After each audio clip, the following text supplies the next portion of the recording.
इतना दुखाया है तुमने हमको, न मनाओ रहने दो। तुम साथ हमारे जब तक थे, हर ख्वाब हकीकत लगता है। दिल इतना दुखाया है तुमने हमको, न मनाओ रहने दो। शहादत की राह तुम चुन ली, हम सबको सिर्फ अब रोने दो। तुम हंसते थे तो लगता था ये मुल्क अभी जिंदा है। तुम चलते थे तो लगता था ये शहर अभी जिंदा है। तंज़ीम की सांसों में हदी तेरी खुशबू ही रहती थी। तंज़ीम की सांसों में हदी तेरी खुशबू ही रहती थी। दिल इतना दुखाया है तुमने हमको, न मनाओ रहने दो। शहादत की राह तुम चुन ली, हम सबको सिर्फ अब रोने दो। होठों पे तबस्सुम रहता था, नजरों में भी तुम ही बसते थे। तू साथ हमारे जब तक थे, हम सच में दिल से बसते थे। अब हंसना भी दुश्वार हुआ, यूं याद न आओ रहने दो। कितनी ही अज़ियत सहली है, बस अब न रुलाओ रहने दो। दिल इतना दुखाया है तुमने का एहसास होता है। न मनाओ रहने दो। जो जख्म ज़्यादा गहरे हो, मुश्किल है बहुत उनका भरना। जो कुछ भी था वो खत्म हुआ, क्यों शिकवा शिकायत अब करना। जिस दुख को छुपाया दिल में था, सबको न दिखाओ रहने दो। वस्ता भुला दो गम सारे, यूं दिल न जलाओ रहने दो।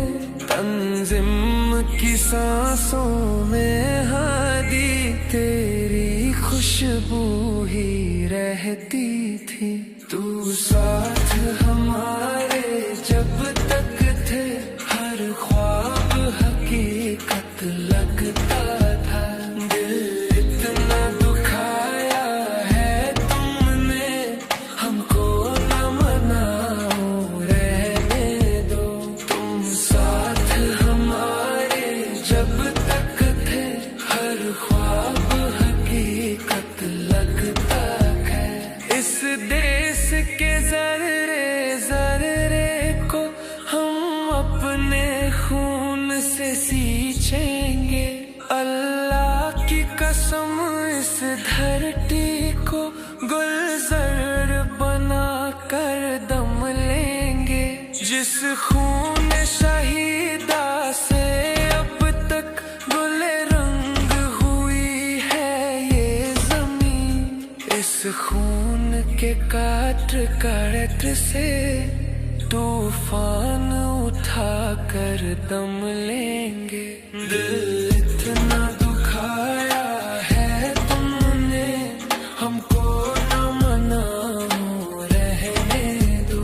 तुम साथ हमारे जब तक थे, हर ख्वाब हकीकत लगता थे। हर ख्वाब हकीकत लगता है।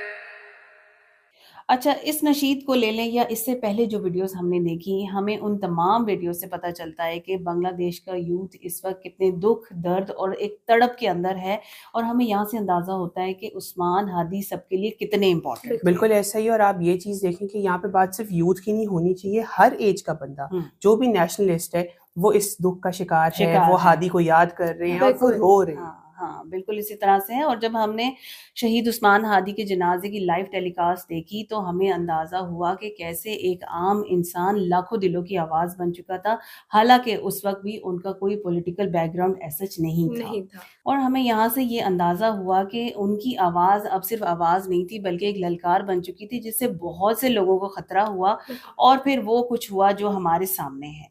लेकिन इस वक्त बांग्लादेश एक इनकलाब से गुजर रहा है, बल्कि हम ये कहेंगे कि 2024 से बांग्लादेश एक ट्रांजिशन के फेज़ में है और ये चेंजेस चलती चली जा रही हैं, और उसके अंदर उस्मान हादी का एक प्रोमिनेंट प्रेजेंस, उससे कोई इनकार नहीं कर सकता।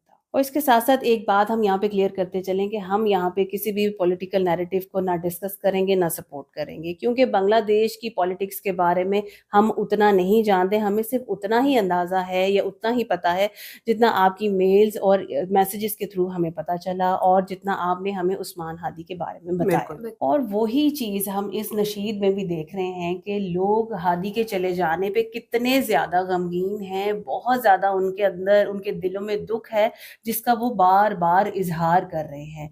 तो हम यहाँ पे बस एक ही दुआ करेंगे कि अल्लाह ताला शहीद की कुर्बानी को कबूल करे, उसकी मेहनत रायगा ना जाए और अल्लाह ताला उनके दर्जात बुलंद फरमाए और जन्नतुल फिरदौस में आला मकाम अता फरमाए।